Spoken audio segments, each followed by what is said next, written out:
வணக்கம் மக்களே, இது நம்ம நம்பர்ஸ். இன்னைக்கு நம்ம மிஸ்டர் மைட் மேகம் மானுவாவோட அடுத்த சாப்டர்ஸ் தான் பார்க்க போறோம். ஸோ வீடியோக்குள்ள போறதுக்கு முன்னாடி மறக்காம இந்த வீடியோக்குள்ள கொடுத்துட்டு பாருங்க. ஸோ வாங்க வீடியோக்குள்ள போலாம். நம்ம போன சாப்டர்ஸ்ல என்ன பார்த்துருப்போம்னா, நம்ம ஜியோங்க இருக்கான்ல, அவன் அந்த மோக்ஸ்வாட் மேனருக்கு போனதுக்கு அப்புறம் தன்னை எப்படி சர்வை பண்ணிக்கணும், அதாவது தான் எப்படி உயிரோட இருக்கணும் அப்படின்றதுக்கான எல்லா பிளானையும் போட்டுக்கிட்டு இருப்பான். ஸோ அவனை சுத்தி நிறைய பேர் அவனுக்கு எதிராக பிளான் போட்டாலும் இவன் எப்படி சர்வை ஆகணும் அப்படின்றதான் பார்த்துக்கிட்டு இருப்பான். ஸோ அப்படிதான் அவன் அங்க இருக்கிற அந்த மேனர் மாஸ்டர் கிட்ட இருக்கிற ஒரு ரெண்டு முக்கியமான விஷயம், ஒன்னு சீக்ரெட் மேனுவல், இன்னொன்னு மேனர் மாஸ்டரோட சீல். இத அங்க இருந்த ஒரு ரிச்சுவல் மூலமா தெரிஞ்சுக்கிருவான். ஒரு ஷாமான் வந்து ஒரு ரிச்சுவல் பண்ணுவாரு, அது மூலமா நம்ம ஹீரோ தெரிஞ்சுக்கிருவான். ஸோ அந்த சீக்ரெட் மேனுவலையும் போய் கண்டுபிடிச்சிருவான், அந்த ரெண்டு மேனுவலையும் எடுத்துருவான். ஸோ அப்படி எடுக்கிறப்ப இன்னொரு ஒரு புக்கும் அவனுக்கு கிடைக்கும், அதுவும் ரொம்ப வித்தியாசமான ஒரு புக்கு. இந்த புக்கை திறக்கலான்னு போகும்போது நம்ம ஹீரோவோட ரூமுக்கு யாரோ வந்திருக்கிறதா நம்ம டிமானிக் வாக் வந்து சொல்லுவான். நம்ம ஹீரோவும் இப்ப அந்த ஆளை பாக்குறதுக்காக திரும்பி தன்னோட ரூமுக்கு வந்துருவான். அந்த ஆள் யாருன்னு பார்த்தா உண்மையான மாக் கியோங்வானோட ரெண்டாவது அண்ணன் அமுச்சு வச்ச ஒரு ஆளு தான், நம்ம ஹீரோவை செக் பண்றதுக்காக. அவனையும் நம்ம ஹீரோ பிடிச்சிருவான். இதோட தான் நம்ம போன சாப்டர்ஸை விட்டுட்டு போனோம். இப்போ இதுல இருந்து கண்டினியூ பண்ணுவோம். இந்த ஒரு சாப்டர் ஆரம்பிச்சதும் நம்ம ஹீரோ அந்த சோயில் சாங்க தலைகீழ தொங்க விட்டுருந்தால அதுக்கு கொஞ்ச நேரத்துக்கு முன்னாடி என்ன நடந்துச்சுன்றத காட்டுவாங்க. நம்ம கோச்சான் அந்த ரூம்குள்ள வருவான். வந்துட்டு இவனை பார்த்துட்டு, என்னது இவனா, இவன் எப்படி இங்க வந்தான் அப்படின்னு சொல்லி கேட்பான். உனக்கு இவனை தெரியுமா நம்ம ஹீரோ கேட்கும்போது, இவன் எனக்கு நல்லாவே தெரியும், இவனோட பேரு சோ இல்சாங், இவன் செகண்ட் சன்னோட ஒரு காட் அப்படின்னு சொல்லுவான். என்னது செகண்ட் சன்னா, அவன் எதுக்கு இங்க வரா, இவன் எதுக்காக இங்க வரணும்னு கேட்கும்போது, எனக்கு தெரியல, இவன் மாஸ்க் போட்டு வந்ததை பார்த்தா கண்டிப்பா நல்ல எண்ணத்துல வந்த மாதிரி தெரியல, ஏதோ உன்னை செக் பண்றதுக்காக தான் வந்திருக்கான்னு நினைக்கிறேன்னு சொல்லுவான். உடனே நம்ம ஹீரோ, அப்படியா, அப்ப இப்பவே போய் செக் பண்ணிடுவோம், இவன்ட்ட அந்த உண்மையை நான் வாங்கிக்கிறேன்னு சொல்லி இவனை தூக்கிட்டு போவான். உடனே நம்ம கோச்சான் பதறி போய், நீங்க அவரை டார்ச்சர் பண்ண போறீங்களா, நீங்க அப்படியே விடுறதுதான் உங்களுக்கு நல்லது, ஏன்னா அந்த செகண்ட் சன் அவனோட காட்ஸ், அவன் கூட வேலை பார்க்கறவங்கன்னு எல்லாரையுமே ரொம்ப ட்ரெஷர் பண்ணுவான். ஸோ அவன் ஆளு ஒருத்தன் இறந்து போயிட்டான்னு அவனுக்கு தெரிஞ்சிச்சு, இல்ல அவனுக்கு ஏதாவது ஆச்சுன்னு தெரிஞ்சிச்சுனாலே போதும், அவன் சும்மா இருக்க மாட்டான், உங்களை சும்மாவும் விட மாட்டான், அவன் ரொம்ப கோவப்படுவான் அப்படின்னு தெரிஞ்ச உடனே நம்ம ஹீரோ, அந்த கை தானே உடஞ்சிச்சு, இந்த கையை உடைக்கட்டுமா என்ன, நீ பேசாம இரு, எல்லாத்தையும் நான் பாத்துக்கிறேன்னு சொல்லிட்டு அவன் அந்த ரூம்குள்ள தூக்கிட்டு போவான். நம்ம கோச்சானு எவ்வளவோ தடுக்க ட்ரை பண்ணுவாரு, யங் மாஸ்டர் என்னோட பேச்ச கேளுங்க அப்படின்னு. ஆனாலும் நம்ம ஹீரோ கேட்காம போயிடுவான். நம்ம கோச்சான் உடனே யோசிப்பான், அவன் கொன்ற மாட்டான்ல, என்ன இருந்தாலும் அவன் கொஞ்சம் ரெக்லஸான ஆளு, ஆனா புத்திசாலியும் கூட. கடைசியா மேனர் மாஸ்டரோட நடந்தப்ப கூட அவன் வெறும் கையை மட்டும்தான் வெட்டுனா, இரு, மேனர் மாஸ்டருக்கே கையை வெட்டிட்டானா கொல்ல மாட்டான்ல, நம்பிக்கையே இல்லையே அப்படின்னு நம்ம கோச்சான் பதறிக்கிட்டு இருப்பான். இப்பதான் நம்ம ஹீரோ இவனை தலையில கட்டி தொங்க விட்டுருப்பான். இவனும், என்னை அவுத்து விடு, நான் யாருன்னு தெரியுமா, நீ என் மூஞ்சியை பார்த்துட்ட, அப்போ உனக்கு நல்லாவே தெரிஞ்சிருக்கும்ல, நான் செகண்ட் சன்னோட காட், அவர் சொல்லிதான் இந்த இடத்துக்கு வந்த, இந்த மாதிரிலாம் எனக்கு பண்ணிட்டு உன்னால அப்படியெல்லாம் உயிரோட இருந்துட முடியாது, ஒருவேளை அந்த சீக்ரெட் மேனுவலை கொடுத்துட்டு என்கிட்ட மன்னிப்பு கேட்டீங்கன்னா நான் போய் செகண்ட் யங் மாஸ்டர்கிட்ட பேசி அட்லீஸ்ட் உன்னை போனா போதுன்னு விடவாது சொல்றேன், இல்லைன்னா ரொம்ப ஆபத்தாயிடும் சொல்லுவான். நம்ம ஹீரோ உடனே இது எல்லாத்தையும் கேட்டுட்டு, உண்மையிலே நல்லா தான் பேசுற, நீ உன்னை தலைகீழ கட்டி தொங்க விட்டும் போதும் கூட இந்த மாதிரிலாம் பேசுற அப்படின்னா என்னோட அண்ணன் உண்மையிலே உன்னைய ரொம்ப ட்ரெஷர் பண்ணியிருப்பான்னு நினைக்கிறேன், அதனாலதான் நீ இந்த மாதிரிலாம் பேசுற, சரி உன்னோட கையை அவுத்து விடுறேன்னு சொல்லி கையை அவுத்து விட்டுருவான். சரி, இப்போ உன்கிட்ட ஒரு கேள்வி, இப்போ இதை பார்த்து சொல்லு, இது யாரோட விரல் அப்படின்னு சொல்லி ஒரு விரல் எடுத்து காட்டுவான். இவன் ஒட்டே யோசிச்சுட்டு, என்னோட விரலா, என்னோட விரலையா வெட்டிட்டான், ஆனா எனக்கு எந்த ஃபீலிங்குமே இல்லையே, ஏன் என்னோட இன்னர் எனர்ஜியை கூட என்னால ஃபீல் பண்ணவே முடியலன்னு யோசிச்சுக்கிட்டு இருப்பான்.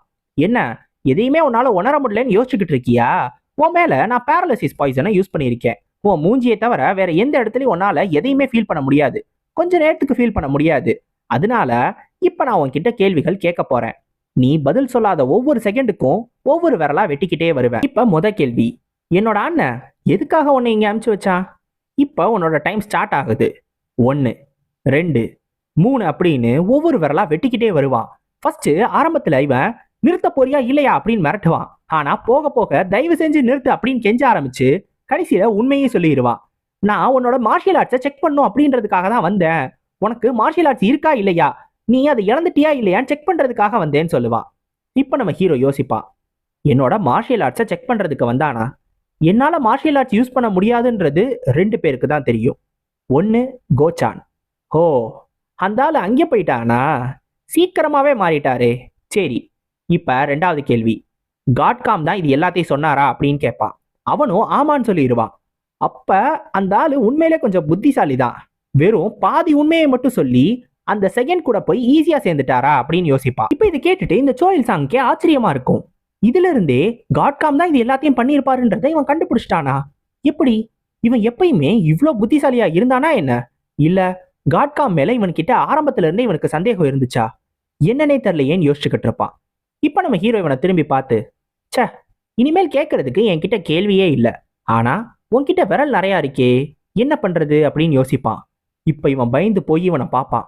அப்ப ஹீரோவோட முகத்தை பார்க்கும்போது, இது உண்மையான டீமன், இவன்கிட்ட இருந்து தப்பிக்கவே முடியாது, வேற வழியே கிடையாதுன்னு சொல்லி, நான் இனிமேல் உனக்கு அடிமையா இருப்பேன். நீங்க இந்த அளவுக்கு புத்திசாலியா இருப்பீங்கன்னு எனக்கு சுத்தமா தெரியாது.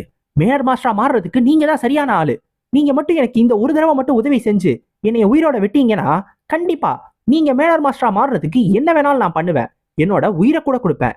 நான் எது வேணாலும் பண்ணுவேன் அப்படின்னு சொல்லுவான். உடனே நம்ம ஹீரோ, ஓ அப்படியா, அப்ப நீ எது வேணாலும் பண்ணுவ. நீ இப்படி சொன்ன உடனே கேட்கறதுக்கு எனக்கு ஒரு மாதிரி தான் இருக்கு. ஆனா நான் உண்மையிலே உன்கிட்ட இருந்து ஒரு விஷயம் கேட்கணும், கேட்கலாமா அப்படின்னு சொல்லுவான். அவனும் கண்டிப்பா நீங்க எது வேணாலும் சொல்லுங்க, நீங்க உத்தரவு போட்டீங்கன்னா நான் அதை உடனே செய்வேன்னோனே, உத்தரவுலாம் வேணாம், நானே இதை செஞ்சுக்கிறேன்னு சொல்லி கழுத்துல குத்தி அவ்வளவுதான் கிழிச்சிருவான். இப்ப இவனும் செத்து போயிடுவான். இவன்கிட்ட இருந்து என்ன தெரியுமா நம்ம ஹீரோ கேட்டா, கொஞ்சோன்னு பிளட். எதுக்காக இந்த பிளட் அப்படின்னு சொல்லி யோசிச்சீங்கன்னா, நம்ம ஹீரோ ஒரு புக்கை அந்த அண்டர் கிரவுண்ட்ல இருந்து எடுத்துட்டு வந்தான்ல, அந்த புக்கை எவ்வளவு ஃபோர்ஸ் கொடுத்தாலும் அதை ஓபன் பண்ணவே முடியாது. ஏன்னா அது ஒரு வித்தியாசமான சீல். அந்த சீலு பியூரான கீயால உருவாக்கப்பட்டது. ஒரு பியூரான கீ இருக்கு அப்படின்னா அதுக்கு இம்பியூரிட்டியை கொடுத்தா மட்டும்தான் அது ஓபன் ஆகும். ஸோ அதனால இந்த மாதிரி மோசமா செத்த ஒருத்தரோட பிளட்டை கொடுக்கணும்னு சொல்லி அந்த பிளட்டை அந்த புக்கு மேல பட வைப்பான். இப்ப மொத்த பிளட்டும் அந்த புக்கு மேல பட ஆரம்பிச்ச உடனே அந்த புக்ல இருக்கிற அந்த சீல் கொஞ்சம் கொஞ்சமா உடைய ஆரம்பிக்கும். அந்த புக்ல இருந்து அப்படி என்னதான் வரப்போகுதுன்னு நம்ம ஹீரோ நினைக்கும் போது மொத்தமா அந்த புக்ல இருந்து வெறும் பிளட் மட்டும் தான் வரும். அப்படியே மொத்த இடத்தையும் பிளட்டா மாத்திரும். நம்ம ஹீரோக்கே இது அதிர்ச்சியா இருக்கும். ஏன்னா அந்த பிளட்டுக்கு நடுவுல இருந்து ஒரு உருவம் எந்திரிக்க ஆரம்பிக்கும். அதுவும் ஒரு பொண்ணோட உருவம். நம்ம ஹீரோ அப்படியே பொறுமையா பார்த்துக்கிட்டே இருப்பான். மொத்தமா அப்படியே சிவப்பு கலர்ல இருக்கிற ஒரு இடம். இந்த இடத்தோட சென்டர்ல இருந்து அந்த ஒரு பொண்ணு நல்ல சிவப்பு கலர்ல ஒரு ட்ரெஸ்ஸை போட்டுட்டு அதுல இருந்து வரும். நம்ம ஹீரோ இதை பார்த்து அதிர்ச்சியா அப்படியே பார்த்துக்கிட்டே இருப்பான். ஏன்னா இந்த பொண்ணை தான் அந்த சீல்குள்ள வச்சிருந்திருக்காங்க. அந்த புக்ல சீல் பண்ணப்பட்ட ஒண்ணு. இது கிரீன் ஸ்பிரிட்டை விட ஸ்ட்ராங்கரா இருக்கு. நார்மலா கிரீன் ஸ்பிரிட் தான் 4வது லெவல். அதுவே ரொம்ப ரொம்ப ஸ்ட்ராங்கரான ஒன்று, டேஞ்சரஸான ஒன்று. கிரீன் ஸ்பிரிட்டையும் தாண்டி அதுக்கு மேலேயும் ஒரு லெவல் இருக்கு. அதுதான் 5th லெவல். அதை ரொம்ப ரொம்ப எக்ஸ்ட்ரீம்லி டேஞ்சரஸ்னு சொல்லுவாங்க, த ப்ளூ ஸ்பிரிட். இப்போ இவன் கண்ணு முன்னாடி இருக்கிற இந்த ஒரு பொண்ணு ப்ளூ ஸ்பிரிட்ன்றத நம்ம ஹீரோ புரிஞ்சுக்கிடுவான்.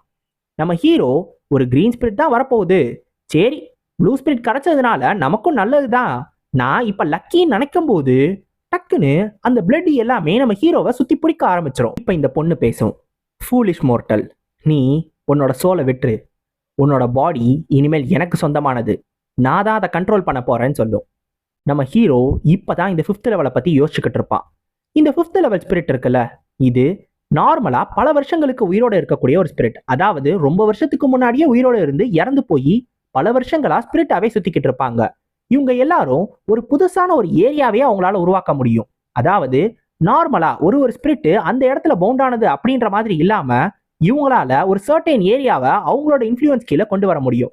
நிறைய ஹாலுசினேஷன், ரொம்ப ரொம்ப டேஞ்சரஸான விஷயங்கள் நீ எது வேணாலும் செய்ய முடியும். இதுங்களை தடுக்கணும்னா அட்லீஸ்ட் பவர்ஃபுல்லான ஒரு 10 ஷாமான்ஸ் ஆவது தேவைப்படுவாங்க. அந்த அளவுக்கு டேஞ்சரஸான ஒன்று தான் இந்த ப்ளூ ஸ்பிரிட். இப்போ இந்த ஒரு ப்ளூ ஸ்பிரிட் நம்ம ஹீரோவை பார்த்து சொல்லும், நீ இன்னமுமா இதுல இருந்து தப்பிக்க ட்ரை பண்ணிக்கிட்டு இருக்க, நீ உண்மையிலே ரொம்ப ஸ்லோவா இருக்க அப்படின்னு. நம்ம ஹீரோவுக்கு இப்போ இதோட பவர் புரிய ஆரம்பிக்கும். இது ஏன் டேஞ்சரஸான ஒன்றுன்றது நம்ம ஹீரோவுக்கு தெரியும். இருந்தாலும் இன்ட்ரெஸ்டிங்காக தான் இருக்குன்னு யோசிப்பான்.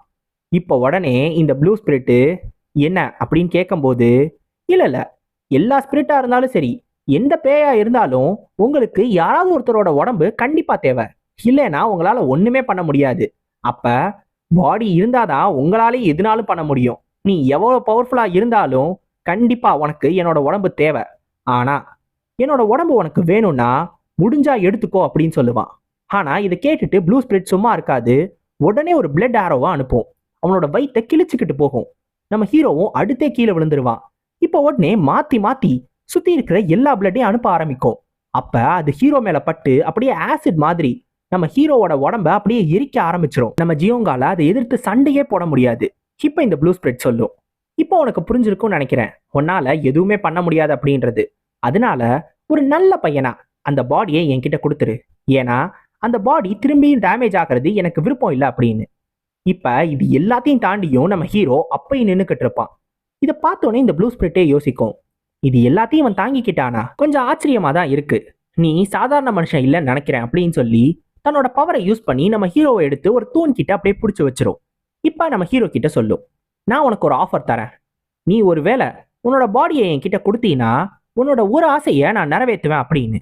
ஆசையா? இந்த மாதிரி ஒரு விஷயத்த இப்ப ஏன் சொல்ற அப்படின்னு நம்ம ஜியோன் கேட்கும்போது, நான் உன்கிட்ட கருணையோட நடந்துக்கணும்னு நினைக்கிறேன். ஏன்னா உன் பாடிக்கு ரொம்ப டேமேஜ் ஆச்சுன்னா அதுக்கப்புறம் என்னாலே அதை யூஸ் பண்ண முடியாதுல்ல அப்படின்னு சொல்லும். சரி, ஒருவேளை அந்த ஆஃபரை நான் ஏத்துக்கலைன்னா அப்ப என்ன பண்ண போறேன்னு கேட்கும்போது, அப்ப உன்னை கொண்டுட்டு வேற ஒரு மனுஷனை பார்த்துட்டு போயிடுவேன், அவ்வளோதான் சொல்லும். நம்ம ஜியோங்கு ரொம்ப நேரம் யோசிச்சுட்டு, எனக்கு ஒரு ஆசை இருக்கு அப்படின்னு சொல்லுவான். அப்படியா, சொல்லு, எந்த ஆசையா இருந்தாலும் சரி. இந்த மாதிரி இந்த கட்டத்துல கூட நீ உன்னோட ஆசையை சொல்லணும்னு நினைக்கிறேன்னா அப்ப நீயும் ஒரு கஷ்டமான வாழ்க்கையை தான் வாழ்ந்திருக்கன்னு நினைக்கிறேன். யாராவது உன்னை ஏமாத்திட்டாங்களா, இல்ல உனக்கு தெரிஞ்சவங்க யாரையாவது கொன்னுட்டாங்களா? சொல்லு, அவங்க இல்லாம நான் பண்ணிடுறேன். அவங்களோட சாம்பல் கூட இந்த உலகத்துல கிடைக்காத மாதிரி என்னால பண்ண முடியும். சோ அதனால உன்னோட ஆசைய உடனே சொல்லு அப்படின்னு சொல்லும். நம்ம ஹீரோ உடனே யோசிச்சுட்டு, என்னோட ஆசை என்ன தெரியுமா, நீ வாயை மூடிட்டு என்னோட ஃபெமிலியர் ஸ்பிரிட்டா மாறுறது அப்படின்னு சொல்லுவா. இதை கேட்டு இப்ப கோவமாகிற இந்த ப்ளூ ஸ்பிரிட், சரி நீ ஒருவேளை என்னோட வழிக்கு வரலனா எனக்கும் வேற வழி தெரியாதுன்னு சொல்லிட்டு தன்னோட பவரை யூஸ் பண்ண ஆரம்பிக்கும். முட்டாள் மனுஷா, இது எல்லாத்தையும் நீயா தான் ஏற்படுத்திக்கிட்டேன்னு சொல்லி தன்னோட ஃபுல் பவரையும் யூஸ் பண்ணும். இப்ப நம்ம ஹீரோவை சுத்தி எல்லா பக்கமும் பிளட் தான் இருக்கும். அப்படியே அவனை சுத்தி சூழ ஆரம்பிச்சிரும். இப்ப இந்த ப்ளூ ஸ்பிரிட் சொல்லும், அந்த பிளட் கொஞ்சம் கொஞ்சமா உன் மேல படப்பட உன்னோட ஃபிளஷ் எல்லாத்தையும் எடுத்து உன்னோட நரம்புக்குள்ள போய் உன்னோட கை கால்னு எல்லாத்தையும் பிரிச்சிரும். இது எல்லாத்தையும் உன்னால தாங்கிக்க முடியுமா? அந்த பாடி எனக்கு கிடைக்காம போயிடுச்சுதான், ஆனா எனக்கு எந்த பிரச்சனையும் கிடையாதுன்னு இந்த ப்ளூ ஸ்பிரிட் சிரிச்சுக்கிட்டே சொல்லும்.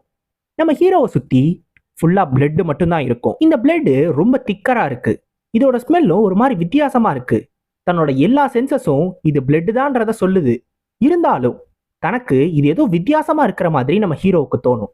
ஏன் அப்படின்னா, கொஞ்ச நாளைக்கு முன்னாடி ஒரு ஊருக்குள்ள நம்ம ஹீரோ ஒரு கலவரத்தையே ஏற்படுத்தினால, ஒரு ஸ்கைட் எடுத்துக்கொண்டு போய் எக்கச்சக்க மக்களை கொண்டால, அப்ப இருந்த அந்த பிளட்டோட ஸ்மெல்லும் டேஸ்டும் இதை விட வித்தியாசமா இருந்துச்சுன்னு சொல்லுவா. அன்னைக்கு நம்ம ஜியோங் பார்த்தா அந்த ஒரு பிளட் லைஃபை குறிக்கிறதா இருந்துச்சுன்னா, இன்னைக்கு நம்ம ஜியோங் இப்ப ஃபீல் பண்ற இந்த ஒரு பிளட் டெத்தை குறிக்கிறதா இருக்கும்.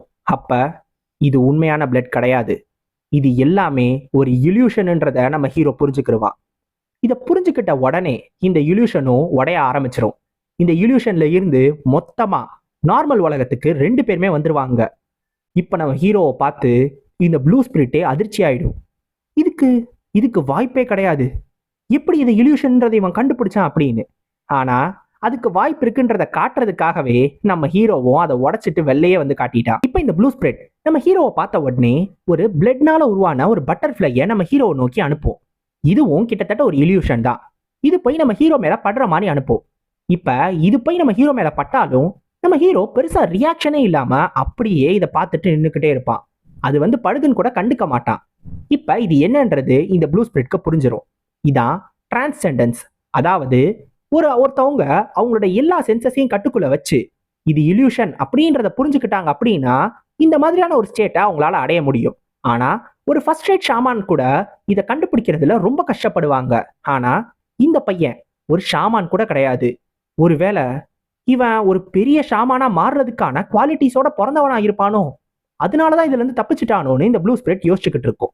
இப்ப நம்ம ஹீரோ சிரிக்க ஆரம்பிச்சு அவன் பாட்டுக்கு சிரிச்சுக்கிட்டு இருப்பான். உடனே இந்த ப்ளூ ஸ்பிரிட் கேட்கும், என்ன, எதுக்காக சிரிக்கிற? நீ இல்யூஷன்ல இருந்து வேணா தப்பிச்சிருக்கலாம், ஆனா அதனால நீ ஜெயிச்சிட்டதா அர்த்தம் கிடையாது. நீ ஜெயிச்சிட்டதா நினைக்கிறியா என்ன அப்படின்னு கேட்கும்போது நம்ம ஹீரோ, இல்ல, எனக்கு ஒரு ஃபன்னான ஐடியா எனக்கு தோணி இருக்கு அப்படின்னு சொல்லி அந்த புக் எடுத்து காட்டுவான். இதை பார்த்தோன்னே இந்த ப்ளூ ஸ்பிரிட் வேணாம் அப்படின்னு சொல்லி கத்த ஆரம்பிச்சிடும். ஏன் அப்படின்னா, நார்மலா ரொம்ப வருஷமா ஒரு ஸ்பிரிட் ஒரே இடத்துல இருந்துச்சுன்னா அது எதுல சீலா இருக்கோ அந்த இடத்தோட ரொம்ப கனெக்ட் ஆயிருக்கும். ஸோ அந்த இடம் தான் அந்த ரியல் கூட அந்த ஸ்பிரிட்டை கனெக்ட் பண்ற ஒரு விஷயமா இருக்கும். இப்ப இந்த ஒரு இடத்து கூட, அதாவது உலகத்து கூட இந்த ஸ்பிரிட்டை கனெக்ட் பண்றது இந்த புக்கு தான். இப்ப இந்த புக்கை ஏதாவது டேமேஜ் பண்ணா அப்ப அந்த ஸ்பிரிட்க்கு என்ன ஆகும்? அதுக்கும் அந்த டேமேஜ் இருக்கும். உடனே நம்ம ஹீரோ பல்ல வச்சு அந்த மொத்த புக்கோட அந்த கவர் இருந்துச்சுல அதை கடிச்சு பிக்க ஆரம்பிச்சிருவான். இப்ப இந்த ப்ளூ ஸ்பிரிட்டோட உடம்பும் ஒரு மாதிரி எரிய ஆரம்பிச்சிரும். வழியில நம்ம ப்ளூ ஸ்பிரிட்டும் துடிக்க ஆரம்பிச்சிரும். இப்ப நம்ம ஜியோங் யோசிப்பான், நான் யோசிச்சது கரெக்ட் தான். நான் இந்த புக்குக்கு டேமேஜ் கொடுத்தேன்னா அந்த ப்ளூ ஸ்பிரிட்டுக்கும் அந்த டேமேஜ் வரதா செய்யும். அதனாலதான் இப்படி வழியில துடிக்குது அப்படின்னு. இப்ப இது ப்ளூ ஸ்பிரிட்டுக்கு ரொம்ப அதிர்ச்சியா இருக்கும். ஏன் அப்படின்னா இந்த புக்கை எந்த ஒரு ஷாமானாலையும் இது வரைக்கும் தொட்டதே கிடையாது. ஆனா இந்த புக்கை இவன் கிழிச்சுக்கிட்டு இருக்கான். அதுவும் டீமனிக்கு இருக்கிற ஒரு புக்கை எப்படி இவனால இப்படிலாம் பண்ண முடிஞ்சிச்சு? நார்மலா எக்கச்சக்க ஷாமான் சேர்ந்து தான் இந்த ஒரு சீலே போட்டிருப்பாங்க இந்த புக்ல இருக்கிறது. ஏன்னா இந்த மாதிரி ஒரு ஸ்பிரிட்டை கட்டுப்படுத்தணும்னா அதுக்கு ஒரு பெரிய சீலை போட்டிருக்கணும். நிறைய ஷாமான்ஸ் தேவைப்பட்டிருப்பாங்க. ஆனா ஷாமான் கூட இல்லாத எதையுமே கத்துக்காத ஒரு சின்ன பையன் இதை டெஸ்ட்ராய் பண்றானா? இதுக்கு வாய்ப்பே கிடையாதுன்னு சொல்லி அங்க இருந்து வந்து வேகமா வந்து நம்ம ஹீரோவை அட்டாக் பண்ணும். இப்ப நம்ம ஹீரோவை பார்த்து சொல்லு இதுவும் இல்யூஷன் நினைக்கிறியா? எனக்கு இனிமேலும் உன்னோட உடம்பு தேவைப்படாது. நீ செத்தா மட்டும் போதும். நான் கருணை காமிச்சும் கூட அதை நீ ஏத்துக்காம போயிட்ட பாத்தியா? இப்ப சாம்பலா போன்னு நம்ம ஹீரோவா அடிக்கிறதுக்காக வரும். நம்ம ஜியோங்க அப்ப கூட பயப்படாம இந்த ப்ளூ ஸ்பிரிட்டை பார்த்து தைரியமாவே சொல்லுவான், ஒருவேளை உனக்கு நான் இந்த புக்கை எதுவும் பண்ணக்கூடாதுன்னா நீ என் கையில இருந்து இந்த புக்கை வாங்கிட்டு போயிருக்கலாம். ஆனா அதை பண்ணாம நீ என்னதான் கொல்லணும்னு நினைக்கிற. அப்ப எனக்கு புரிஞ்சு போச்சு, உன்னால இந்த புக்கை தொட முடியாது அப்படித்தானே? அப்ப நான் இதை பண்ணேன்னா என்ன பண்ணுவேன்னு சொல்லி அந்த லெதர் இருக்குல்ல, அந்த அவன் வாயில வச்சிருக்கிறது அதை அப்படியே முழுங்க ஆரம்பிச்சிருவான். உடனே இந்த ப்ளூ ஸ்பிரிட்டும் அதை துப்பு, நான் சொல்றேன் அதை துப்புன்னு சொல்லிக்கிட்டே இருக்கும். ஆனா கண்டுக்கவே மாட்டான். அவன் பாட்டுக்கு அதை முழுங்கிக்கிட்டே இருப்பான். இப்ப இந்த ப்ளூ ஸ்பிரிட்டோட கோவம் ஏறிக்கிட்டே போகும். அவனை சுத்தி இருக்கிற அந்த பிளட் எல்லாமே அவனோட கழுத்தை ரொம்ப டைட் பண்ண ஆரம்பிச்சிரும். கிட்டத்தட்ட இவன் உடம்புல இருக்கிற பிளட்டையே ரொம்ப ஹார்ம் பண்ணும். அந்த அளவுக்கு இதோட கோவம் அதிகமாகும். அந்த பிளட் ரொம்ப சூடாவும் ஆக ஆரம்பிக்கும். நம்ம ஹீரோ தடவை ஒரு பாய்சனஸ் ஹர்பை சாப்பிடும்போது எந்த மாதிரியான ஒரு ஃபீலிங் இருந்துச்சோ அதே மாதிரி மொத்த உடம்பும் அவனுக்கு எரியிற மாதிரி இப்போ ஒரு ஃபீலிங் இருக்கும். இது அந்த ப்ளூ ஸ்பிரிட்டோட கோவம் தான். தன்னோட தாத்தாவை கொன்னவங்க மேல தனக்கு எவ்வளவு கோவம் இருக்கோ அதே அளவுக்கான கோவம் இந்த ப்ளூ ஸ்பிரிட் கிட்ட இருந்தும் நம்ம ஹீரோ பார்ப்பான். இப்படி ஒரு கோவமா, ரிவெஞ்ச் எடுக்கணும்ன்றதுக்கான வெறி, இது எல்லாத்தையும் ப்ளூ ஸ்பிரிட் கிட்ட பார்ப்பான். இப்ப இவங்க ரெண்டு பேரோட அந்த ஒரு ஸ்ட்ரகிளும் போயிட்டே இருக்கும். இது போக போக போக டக்குன்னு நம்ம ஜியோங் வேற ஒரு இடத்துக்கு போயிடுவான். எரிஞ்சுக்கிட்டு இருக்கிற ஒரு இடம். அந்த இடத்துல சுத்தி பிளட்டும் இருக்கும். நிறைய பேர் இறந்தும் கிடப்பாங்க. இது எல்லாத்துக்கும் நடுவுல இந்த ப்ளூ ஸ்பிரிட் நின்றுக்கிட்டு இருக்கும். இந்த ப்ளூ ஸ்பிரிட் தன்னோட துணியை கிழிச்சு அதை தன்னோட ஸ்வாடையும் தன்னோட கையையும் ஒன்னா கட்டிடும் அதை வச்சு. இப்ப இந்த ப்ளூ ஸ்பிரிட் யாரையோ ஒருத்தரை எதிர்த்து தான் இது எல்லாத்தையும் பண்ணும். நடுவில் ஒரு ஸ்டேஜும் இருக்கும். அதுல ஒருத்தனும் உட்கார்ந்துருப்பான். அவனை எதிர்த்து தான் ஏதோ ஒன்று பேசிக்கிட்டு இருக்கும். அவன் என்ன பேசுறான்றது நம்ம ஹீரோவுக்கு சுத்தமா புரியாது. ஆனா அவளோட ஒவ்வொரு வார்த்தைக்கு பின்னாடியும் கோவம் இருக்குன்றது மட்டும் நம்ம ஹீரோவுக்கு தெரியும். இப்ப மொத்த கோவத்தோட அந்த ஸ்டேஜில் உட்கார்ந்துருக்கவனை எதிர்க்கிறதுக்காக இந்த ப்ளூ ஸ்பிரிட்டும் கொஞ்சம் கொஞ்சமா போய் அவனை கொல்லலான்னு போகும். ஆனா அவ ஏதாவது பண்றதுக்கு முன்னாடியே அந்த ஸ்டேஜில் உட்கார்ந்துருந்தவன் ஈஸியா அவளோட ஹார்ட்டை எடுத்து அவ கண்ணு முன்னாடியே அந்த ஹார்ட்டை நசுக்கிடுவான். அவ்வளோதான், அத்தோட இவளும் அங்கேயே செத்து போயிடுவா. அவ இறந்ததுக்கு அப்புறம் நிறைய ஷாமான்ஸ் அந்த இடத்துக்கு வந்து இவளோட உடம்ப கொஞ்சம் கொஞ்சமா கிழிச்சு அப்படித்தான் இந்த புக்கையே உருவாக்கி இருப்பாங்க. இப்ப நம்ம ஜியோங் பார்த்தது தான் இந்த ப்ளூ ஸ்பிரிட்டோட கடைசி நொடிகள். டக்குன்னு ரியாலிட்டிக்கு வரவன் ஏதோ ஒரு சத்தத்தை கேட்டு அப்படியே என்னாச்சு அப்படின்னு பார்த்துக்கிட்டு இருப்பா. பார்த்தா நம்ம ஜியோங்கோட உடம்புல ஒரு ரெட் த்ரெட் கட்டப்பட்டிருக்கும். இது ஒரு பக்கம் இவன்ட்ட கனெக்ட் ஆயிருக்கும், இன்னொரு பக்கம் எங்க கனெக்ட் ஆயிருக்கும்னு பார்த்தா அந்த ப்ளூ ஸ்பிரிட் கிட்ட தான். உடனே இந்த ப்ளூ ஸ்பிரிட் தான் கத்தும், என்னது நான் ஃபெமிலியர் ஸ்பிரிட்டா மாறிட்டேனா? அதுவும் இந்த பொடியனுக்கா? இது ஏதாவது கெட்ட கனவா இருக்கணும் அப்படின்னு யோசிச்சுக்கிட்டு இருக்கோம். நம்ம ஹீரோ உடனே அவ்வளவுதான், இன்வென்ட்ரியை எக்ஸ்பேண்ட் பண்ணியாச்சு, ப்ளூ ஸ்பிரிட்டை எடுத்து கலெக்ஷனுக்குள்ள போட்டாச்சு, அடுத்த ஆளும் கிடைச்சிருச்சு அப்படின்னு. இப்போ உடனே கோவமாகற இந்த ப்ளூ ஸ்பிரிட் டக்குன்னு வந்து நம்ம ஹீரோவோட கழுத்தை பிடிச்சு இதுக்கெல்லாம் நீ தான் காரணம் எல்லாத்தையும் விடுன்னு சொல்லும் போதே டக்குன்னு அதோட கழுத்துலயும் வந்து ஒரு மாதிரி அப்படியே ஒரு அச்சு விழுந்துரும். அதால பேசவே முடியாது, டக்குன்னு இரும ஆரம்பிச்சிடும். சை அப்படின்னு சொல்லி அந்த பக்கமா போயிடும். இப்பதான் நம்ம ஹீரோவுக்கு புரியும், ஓஹோ எனக்கு அடிபட்டுச்சுன்னா அப்ப என்னோட ஃபெமிலியர் ஸ்பிரிட்டுக்கும் அந்த காயம் ஏற்படும். அச்சச்சோ, அப்ப இவ்வளோ நேரம் நான் ஒரு பெரிய சண்டையே போட்டுக்கிட்டு இருந்தேனே, டீமனிக் மாங்கோட கதை என்னாச்சுனே தெரியலையேன்னு யோசிப்பான். பார்த்தா நம்ம டீமனிக் மாங்க்கு கோச்சான் பக்கத்துல நின்று அழுதுகிட்டு இருக்கோம். அது நம்ம ஹீரோ வந்து ஒரு மாதிரி வந்து இறக்குற நிலைமைக்கு போயிட்டான்ல, அதனால நம்மால் கரைஞ்சு மொத்தமா மறையிற நிலைமைக்கே போயிட்டான். இப்ப ஜஸ்ட் தொங்கிக்கிட்டு இருந்திருப்பான் நம்ம டீமனிக் மாங்க்கு, ஜஸ்ட் மிஸ்ல தப்பிச்சுட்டான். இப்ப நம்ம ஹீரோவும் இந்த ப்ளூ ஸ்பிரிட்டை பார்த்து சொல்லுவான், சரி இனிமேல் நம்ம ஒன்னாதான் இருக்க போறோம்னு நினைக்கிறேன், அதனால நம்ம பேரை சொல்லி அறிமுகப்படுத்திக்கிறோமே. என்னோட பேரு மோ கியோங் வாங், உன்னோட பேர் என்ன? நான் உன்னை என்ன சொல்லி கூப்பிடணும்? ஒருவேளை நீ என்கிட்ட பேச மாட்ட அப்படின்னா நான் என்ன வேணாலும் கூப்பிடுவேன்னு சொல்லி ஒரு பேரும் அப்பாப்பல சிவப்பு கம்பளி பூச்சி அப்படின்னு. அதை கேட்ட உடனே கோவப்பட்டு, என்ன இந்த மாதிரிலாம் பேர் வைப்பியா, என்னைய அப்படியே வந்து கலாய்க்கணும்னு நினைக்கிறியா அப்படின்னு. சரி சரி, உனக்கு இந்த பேர் பிடிக்கலையா, அப்போ உன் பேர் என்னன்னு சொல்லு, அதை சொல்லி நான் கூப்பிடுறேன் அப்படின்னு சொல்லுவான்.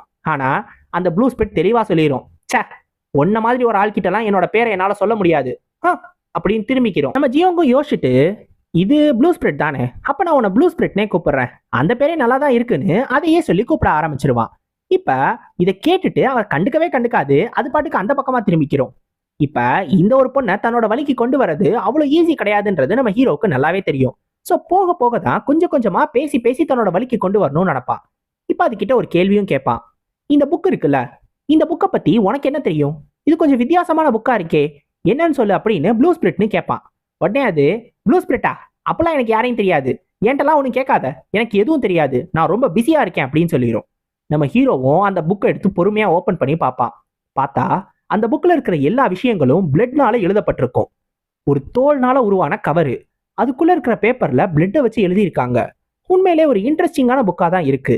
ஆனா இந்த புக்ல இருக்கிற எந்த ஒரு கேரக்டருமே அடுத்தடுத்து மேட்ச் ஆகாம இருக்கு. இதுக்கு அப்படி என்ன அர்த்தம் அப்படின்னு யோசிச்சுக்கிட்டு இருப்பான். இப்ப கண்டிப்பா இதை ப்ளூ ஸ்பிரிட் கிட்ட கேட்டா அவ சொல்லவே மாட்டா. அதனால நம்மளே கண்டுபிடிப்போம்னு அவனாவே கொஞ்சம் கொஞ்சமா அதை திருப்பி திருப்பி படிச்சுக்கிட்டே இருப்பான். இப்ப அதுல இருக்கிற எல்லா விஷயங்களையும் வெளில சொல்ல ஆரம்பிப்பான். இதை பத்தியும் கவலைப்படாம நம்ம மைண்டை நம்பி தான் இருக்கணும். எதுவுமே இல்லாம இருக்கிற இடத்துக்கு முன்னாடி ஒரு ஃபார்ம் இருந்திருக்கும்.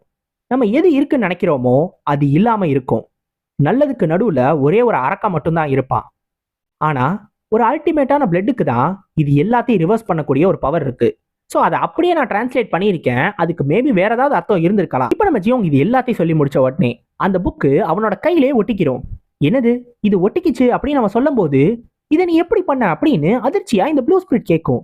நான் எதை பண்ணேன், இப்ப நான் படிச்ச விஷயங்களுக்கும் இந்த புக்கு என் கையில ஒட்டிக்கிட்டதுக்கும் ஏதாவது சம்பந்தம் இருக்கா என்ன அப்படின்னு கேட்பான். டக்குன்னு பார்த்தா அவனோட நரம்பு எல்லாமே அப்படியே வெடிக்கிற மாதிரி அவனுக்கு ஒரு ஃபீலிங் வரும். ஐயோ என்னாச்சு அப்படின்னு யோசிச்சுக்கிட்டு இருப்பான். இப்ப இந்த ப்ளூ ஸ்பிரிட்டோட உடம்பும் கொஞ்சம் கொஞ்சமா மறைய ஆரம்பிச்சிடும். உடனே இந்த ப்ளூ ஸ்பிரிட் சொல்லும், மோர்டல் நீ முதல்ல மூச்சு விடுறத நிப்பாட்டு, உன்னோட மைண்டை கண்ட்ரோல் பண்ணு, எதையுமே உன் மைண்டுக்குள்ள போட்டுக்காத, உன்னோட மைண்டை எம்டி பண்ணு, உன்னோட ப்ரீத்திங்கை ஸ்டெபிலைஸ் பண்ணு அப்படின்னு சொல்லும். உடனே நம்ம ஹீரோவும் பொறுமையா மூச்சு விட ஆரம்பிப்பான். அவனோட மைண்ட்ல எதுவுமே இல்லாம எல்லாத்தையுமே விட்டுருவான். டக்குன்னு இந்த புக்கும் அவனோட கையில இருந்து போயிடும். என்னது இவ்வளோ சீக்கிரம் இது எல்லாத்தையும் பண்ணிட்டானா? ரிச்சுவல் ஆஃப் அட்டாச்மெண்ட்டை அன்டூ பண்றதுன்றது உண்மையிலே ஒரு பெரிய விஷயம். ஆனா மார்ஷியல் ஆர்ட்ஸே கத்துக்காத இவன் எப்படி அதை பண்ணா? முதல்ல இவன் ரிச்சுவல் ஆஃப் அட்டாச்மெண்ட்டை பண்ணதே ஒரு பெரிய அதிசயம் தான். அதையே பண்றது ரொம்ப கஷ்டம்தான். நான் என்னோட வாழ்க்கையில பார்க்காத ஒரு விஷயத்தை இப்ப பார்த்திருக்கேன்னு சொல்லும். இப்போ உடனே நம்ம ஹீரோவும் இது உண்மையிலே கஷ்டமா இருந்துச்சு, ஆமா அது என்ன அப்படின்னு சொல்லி கேட்பான். அதுவா, ஏன்னா நீ ரிச்சுவல் ஆஃப் அட்டாச்மெண்ட்டை ஒழுங்கா பண்ணல, உன்னோட ப்ரீத்திங் தப்பா இருந்துச்சு, அதனாலதான் அப்படி நடந்துச்சு அப்படின்னு இந்த ப்ளூ ஸ்பிரிட் சொல்லும். ஓ இப்ப நீ என்கிட்ட சொல்லியெல்லாம் கொடுக்க ஆரம்பிச்சியான்னு கேட்கும்போது, சே உன்னோட முட்டாள்தனத்தினால நானும் சாக வேண்டிய நிலைமை இருந்திருக்கும், அதனாலதான் நான் இதை பத்தி சொல்றேன்.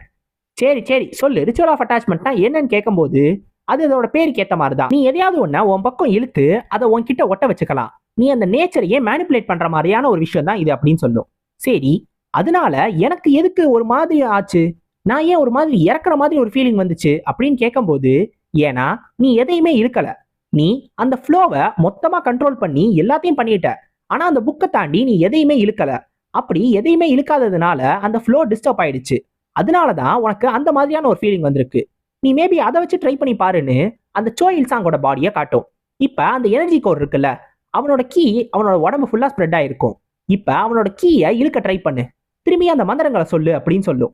நம்ம ஹீரோவும் திருப்பியும் அந்த மந்திரத்தை ஃபுல்லா சொல்லுவான். அதை சொல்லி முடிச்ச உடனே அந்த சோயில் சாங்கோட பாடியில இருந்து ஒரு வித்தியாசமான விஷயம் நம்ம ஹீரோட உடம்புக்குள்ள போகும். நம்ம ஹீரோவுக்கு இது இப்பதான் புரியும். ஒரு மாதிரி வாமான ஒரு ஃபீலிங் தன்னோட நரம்பு வழியா போகுது, தன்னோட கையில இருந்து போகுது, அதுவும் தன்னோட எனர்ஜி கோருக்கு தான் போகுது. ஓ இதுதான் கீயா அப்படின்னு சொல்லி யோசிச்சுக்கிட்டு இருப்பான். இப்போ உடனே ப்ளூ ஸ்பிரிட் கேட்கும், இப்போ உன்னால ஃபீல் பண்ண முடியுதா, இப்படிதான் ரிச்சுவல் ஆஃப் அட்டாச்மெண்ட் ஒர்க் ஆகும் அப்படின்னு. நம்ம ஹீரோவுக்கு இப்பதான் கீ எப்படி இருக்குன்ற ஃபீலிங்கே வந்திருக்கு. இப்ப இந்த ஃபீலிங்னால கிடைக்கக்கூடிய இதுதான் கீன்றது நம்ம ஹீரோவுக்கு இப்ப நல்லா புரிஞ்சிடும். நம்ம கோச்சான் சொல்ல வந்ததும் இதை தான். ஆனா கோச்சானுக்கு சொன்னதுபடி ஒருத்தர் கீயை கேதர் பண்ணோம்னா அதுக்கு பல வருஷங்கள் தேவைப்படும். ஆனா இதை மட்டும் யூஸ் பண்ணோம் ரொம்ப சீக்கிரமாவே என்னால இன்னர் எனர்ஜியை ஈஸியா கலெக்ட் பண்ணிட முடியும். ஸோ நான் ரொம்ப ரொம்ப சீக்கிரமா ஸ்ட்ராங்கா மாறிடுவேன்னு நம்ம ஹீரோ நினைப்பான். ஆனா நினைச்ச அடுத்த செகண்ட் எல்லா கீயும் அப்படியே பறந்து ஆகாயத்துல போயிடும். என்ன எல்லாமே போயிடுச்சு அப்படின்னு கேட்கும்போது இந்த ப்ளூ ஸ்பிரிட் தான் சொல்லும், ஆமா கீனா அப்படிதான் இருக்கும். அந்த ஒரு காரணத்தினால தான் இந்த எனர்ஜியை கேதர் பண்றதுக்கு உனக்கு ஸ்பெஷல் மெத்தட் தேவைப்படும். அதான் எனர்ஜி கல்டிவேஷன் டெக்னிக். ஸோ அப்படி ஒன்று இல்லாம உன்னால எனர்ஜி கோர்ல எனர்ஜியை எடுத்துட்டு போகவே முடியாது. ஏன் எனர்ஜி மிக்ஸ் ஆகக்கூடாதுன்னு நீ நினைச்சீங்கன்னா அதுக்கும் அந்த கல்டிவேஷன் டெக்னிக் உனக்கு கண்டிப்பா தேவைப்படும். இல்லைன்னா உன்னால டான்டியான்ல எனர்ஜியை ஸ்டோர் பண்ணவே முடியாது. ஸோ ரிச்சுவல் ஆஃப் அட்டாச்மெண்ட் வச்சு கீயை கேதர் பண்றதுன்றது வாய்ப்பே இல்லாத ஒரு விஷயம் அப்படின்னு சொல்லும். நம்ம ஹீரோ உடனே சே ஒரு ஷார்ட்கட்டை கண்டுபிடிச்சிட்டேன்னு நினைச்சேன், ஆனா இப்படி ஆயிடுச்சேன்னு சொல்லுவான். அப்புறம் என்ன நீ என்ன நினைச்ச, ஒரு மார்ஷியல் ஆர்டிஸ்டா மாறிடுறதுன்றது அவ்வளோ ஈஸின்னு நினைச்சியா என்ன? ஆனா ரொம்பலாம் கவலைப்படாத, இந்த ரிச்சுவல் ஆஃப் அட்டாச்மெண்ட்டுக்கு இதை விட இன்னும் நிறைய யூஸ் இருக்கு. ஏன்னா இந்த ritual of attachment thought 8 shattering டெக்னிக்ஸ்னு ஒன்று இருக்கு. இதுல இருக்கிற ஃபர்ஸ்ட் டெக்னிக் தான். இது வெறும் பேசிக்ஸ் மட்டும்தான். இன்னும் 7 டெக்னிக் இருக்கு. ஆனா இந்த ஒரு பேசிக்கை கத்துக்கிட்டாலே அதனால நிறைய விஷயங்களை பண்ண முடியும். அந்த அளவுக்கு யூஸ்ஃபுல்லான ஒன்று தான் இந்த 8 தாட் ஷேட்டரிங் டெக்னிக்ஸ். இப்ப என்னதான் இது போனாலும் கீன்றது கீ தான். அதனால அந்த கீ உன்னோட கையில கேதர் பண்ற மாதிரி நீ கொஞ்சம் இமேஜின் பண்ணிக்கோ அப்படின்னு சொல்லும். கீ சர்க்குலேஷன் டெக்னிக்கும் சரி, சாண்டும் சரி, அது எல்லாமே நம்மளோட மைண்ட்ல இன்னும் அது ஈஸியா படமா நம்ம யோசிச்சுக்கணும் அப்படின்றதுக்காக தான். ஸோ அதை உன்னால பண்ண முடிஞ்சிச்சுன்னா கண்டிப்பா இந்த கீயை உன்னால உன்னோட கையிலையும் கொண்டு வர முடியும் அப்படின்னு ப்ளூ ஸ்பிரிட் சொல்லும். ஆனா இது எல்லாத்தையும் சொல்லியிருந்தாலும் நம்ம ஹீரோவால இதை பண்ண முடியாதுன்னு தான் நம்ம ப்ளூ ஸ்பிரிட் யோசிக்கும். ஏன்னா எதையுமே கத்துக்காத ஒரு பிகினரால இதை கண்டிப்பா பண்ணவே முடியாது. என்னதான் நம்ம கீயை வேஸ்ட் பண்றதா இருந்தாலும் அப்படிதான் இதை அவனால புரிஞ்சுக்க முடியும். அவனால பண்ண முடியாதுன்றத அவன் கண்டிப்பா புரிஞ்சுக்கிட்டு தான் ஆகணும்னு நம்ம ப்ளூ ஸ்பிரிட் நினைக்கும். இப்ப நம்ம ஹீரோவும் கொஞ்சம் கொஞ்சமா அதை பிக்சர் பண்ண ஆரம்பிப்பான். தன்னோட கையில அந்த கீ வர மாதிரி யோசிச்சுக்கிட்டே இருப்பான். ஏற்கனவே ஒரு தடவை இந்த கீ எப்படி இருக்குன்றத நம்ம ஹீரோ ஃபீல் பண்ணிட்டான் இப்ப அந்த ரிச்சுவல் ஆஃப் அட்டாச்மெண்ட் யூஸ் பண்ணும்போது.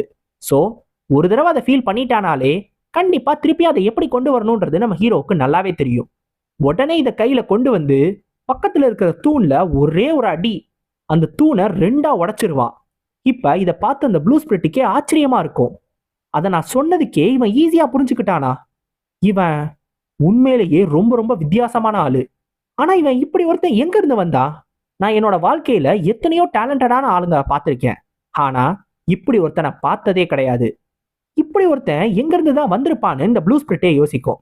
இப்ப நம்ம ஹீரோ சொல்லுவான், ஓஹோ இதனாலதான் எல்லாரும் மார்ஷியல் ஆர்ட்ஸ்னு ஹைப் பண்ணிக்கிட்டே இருந்தாங்களா?